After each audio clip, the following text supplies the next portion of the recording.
मेरा नाम अब्दुल्ला इफ्तिखार है। मैं फ़र्स्ट ईयर एमबीबीएस का स्टूडेंट हूँ किंग एडवर्ड मेडिकल यूनिवर्सिटी में। केई में मेरा मेरिट नंबर 73 था। एमडी कैट में आई सिक्योर्ड 197 आउट ऑफ 200 और इंटरमीडिएट में मेरे मार्क्स 1013 थे। Audio Jungle.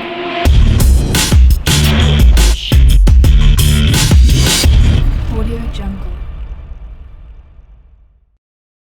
बायोलॉजी मेरे ख्याल में एमडी कैट का सबसे इम्पॉर्टेंट सब्जेक्ट है। उसका रीज़न ये है कि 40 to 45% जो आपका एमडी कैट का एग्ज़ाम है वो बायोलॉजी से बनता है। और फर्स्ट ईयर सेकंड ईयर की बुक्स अगर आपने अच्छी प्रिपेयर की हुई हैं तो around half of your MD CAT वो आप अच्छा अटैम्प्ट कर सकते हैं।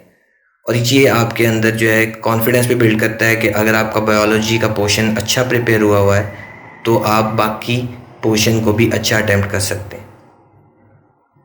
बायोलॉजी एक तो टाइम सेविंग भी होता है क्योंकि इसमें बेसिकली बुक की लाइंस, ज़्यादातर एक्सरसाइज की लाइंस वो यूटिलाइज़ की जाती हैं, उनसे एमसीक्यूज़ बनाए जाते हैं।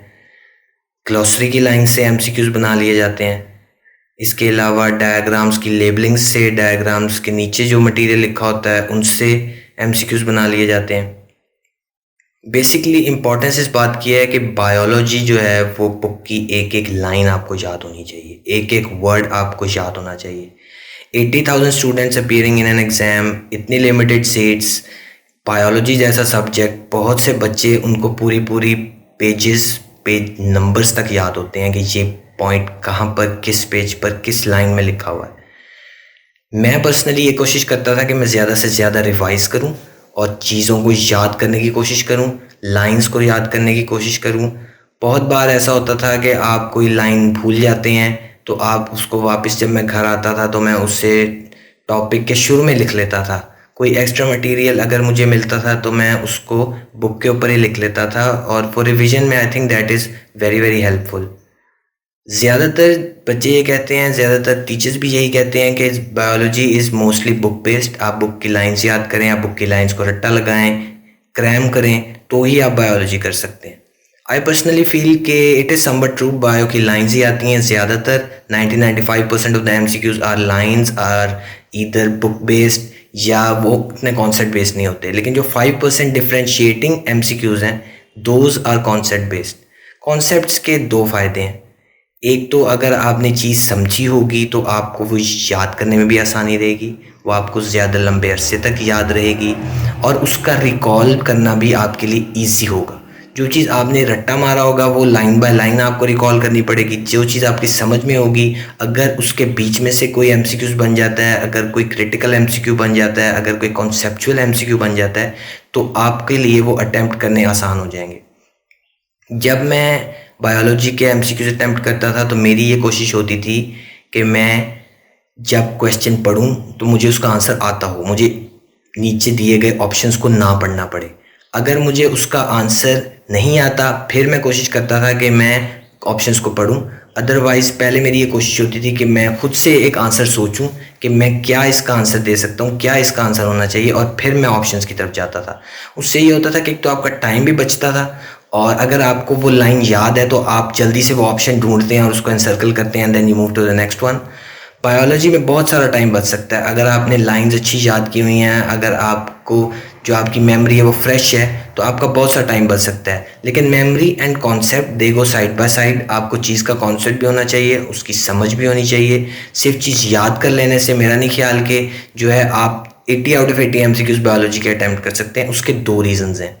एक रीज़न ये है कि बहुत बार ऐसे होता है कि आप कोई चीज़ भूल जाते हैं, आप कोई लाइन भूल जाते हैं प्रेशर में, नर्व्स की वजह से, या कोई आप वैसे जनरली भी कोई लाइन भूल जाते हैं।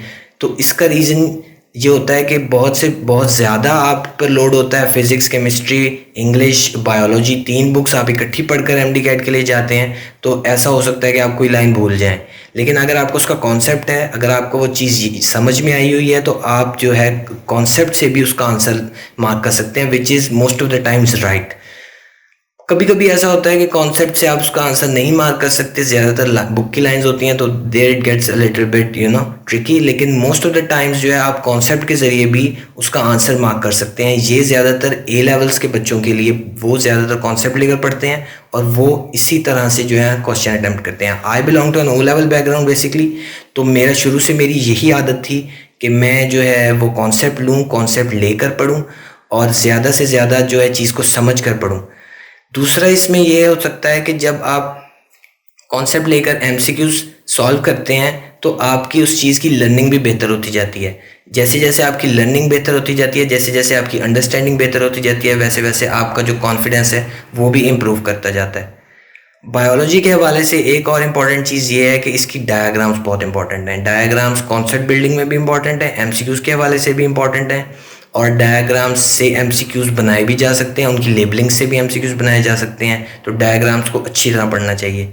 जो आउटलाइंस होती हैं आपके यूएचएस के पेपर की उसको फॉलो करें, जो यूएचएस के एग्ज़ाम की आउटलाइन है उसको फॉलो करें, जो उसके सिलेबस उन्होंने दिया हुआ है उसको फॉलो करें। कोशिश ये करें कि पहले जो आपका गिवन सिलेबस है उसको बहुत ही अच्छी तरह कवर करें। उसके बाद अगर आपने कोई एक्स्ट्रा स्टफ पढ़ना है, कोई सिलेबस से आगे पीछे रिलेटिव टॉपिक्स हैं, तो वो आप सिलेबस कवर करने के बाद पढ़ें।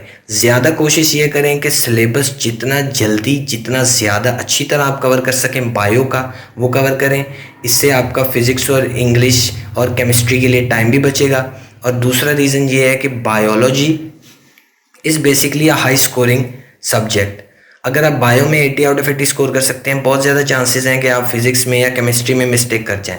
बायोलॉजी में ऐसे चांसेस कम हैं। तो अगर आप बायोलॉजी में अच्छा प्रिपेयर कर जाते हैं तो यू कैन डू बेटर, और आपका ओवरऑल स्कोर जो है वो भी काफ़ी इम्प्रूव हो जाता है।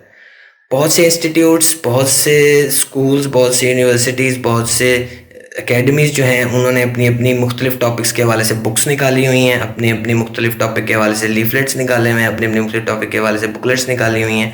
दे आर क्वाइट हेल्पफुल।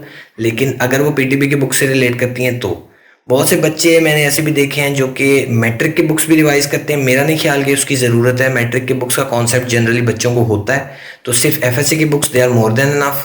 आप अगर एफएससी की बुक्स पढ़ें और मैट्रिक की बुक्स को रिवाइज ना भी करें, एफएससी की बुक्स को अगर अच्छी तरह रिवाइज करें, तो I think you can do quite good in biology. Bio के हवाले से एक और जो मैंने आई केम अक्रॉस अनदर क्वेश्चन जो कि मैंने पढ़ा और आई वाज क्वाइट शॉक्ड, वो ये था कि बायोलॉजी में अगर आप मिस आउट कर जाएं एमसीक्यूज़ को, यानी आपको ये 5 या 10 एमसीक्यूज़ ना आ रहे हों। देखिए, बायोलॉजी ऐसा सब्जेक्ट है जिसमें मोस्ट ऑफ द टाइम्स जो अच्छे स्टूडेंट्स होते हैं उनको आते होते हैं। लेकिन अगर आपको कोई एमसीक्यू समझ नहीं आ रहा तो उसको छोड़ दें, उस पर बैठे ना रहें। अगले सब्जेक्ट्स के लिए आपका टाइम भी कंज्यूम हो जाएगा। Eventually you can come back to that. Bio में अगर आप 70% ऑफ द एमसीक्यूज भी अपनी एकेडमी में या अपने ऑनलाइन टेस्ट में या कोई भी जो आप मटेरियल यूज़ कर रहे हैं उसका 70-80% भी अगर आप अच्छा कवर कर रहे हैं, तो I think eventually you will get there और आपकी प्रेपरेशन उतनी अच्छी हो जाएगी। मेरे teachers they were very particular about it. जब हम अकेडमी में टेस्ट वगैरह दिया करते थे या ऑनलाइन प्रैक्टिस किया करते थे, तो उन्होंने हमें बताया था कि जो 5 to 10% ऑफ द क्वेश्चंस हैं वो ज़्यादातर out of book, out of course, out of context आते हैं। उसका रीज़न ये है, वो आपको प्रिपेयर करते हैं। अगर कोई खुदा ना खास्ता ऐसा एमसीक्यू आ जाता है जो बुक से रिलेटेड नहीं है, तो किस तरह उसने आपने उसको रैशनल थिंकिंग के साथ टैकल करना है, ये बहुत इंपॉर्टेंट है। पेपर अटेम्प्ट करते हुए बायोलॉजी का एक और चीज़ जो आपने जहन में रखनी है वो ये है कि ऑल्दो आपने जब क्वेश्चन पढ़ना है तो एक आंसर अपने माइंड में सोच लेना है, लेकिन ऑप्शंस आपने चारों अच्छी तरह पढ़ने हैं और you have to choose the best option. बहुत बार ऐसे होता है कि 2 ऑप्शंस होते हैं और दोनों ही आपको ठीक लग रहे होते हैं, लेकिन आपने वो चूज़ करना है जो कि आपकी नज़र में ज़्यादा बेहतर है। बायोलॉजी ऐसा सब्जेक्ट है कि अगर आप इसकी टेक्स्ट बुक्स को अच्छी तरह बार बार पढ़ें और आपकी अच्छी ग्रिप हो इसके कोर्स वर्क पे, तो मेरा नहीं ख्याल कि 90-95% स्कोर करना बायोलॉजी में मुश्किल है। अगर आप 100% नहीं भी स्कोर कर पा रहे तो 90-95% I think is good enough. और अगर आप अपने यूजुअल टेस्ट में 80-85 या 70% भी स्कोर कर रहे हैं, तो आई थिंक कि अगर आपकी प्रेपरेशन उस लेवल की हो जाती है फाइनली, तो you can get 100%, if not 100%, तो एटलीस्ट 70-75% वाले जंप कर जाएंगे 90-95% पे, which is I think very good, and this can get you in medical colleges.